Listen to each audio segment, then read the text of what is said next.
যে কোম্পানির চা হোক না কেন এইভাবে তন্দুরি চা করে খান, দেখবেন অপূর্ব লাগবে। সেটা কম দামেরই চা হোক বা বেশি দামেরই চা হোক, এমনিভাবে বানান তন্দুরি চা। চলে আসুন তাহলে আমরা এবার বানাতে শুরু করি।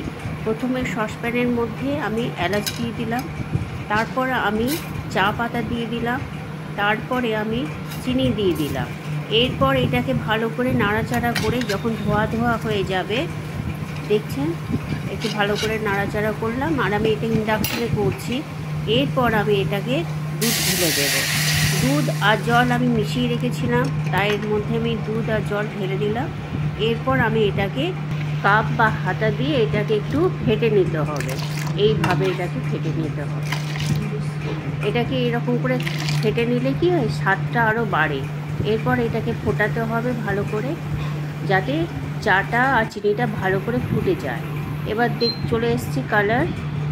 এরপর আমি এটাকে ছেঁকে নেব কাপের মধ্যে।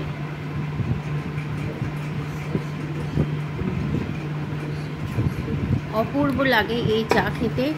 তো হয়ে গেছে আমাদের তন্দুরি চা। আর এই 1 কাপ চা তো খাওয়া সম্ভব নয়, তাই আমরা ডিভাইড করে নিয়েছি 2 কাপে।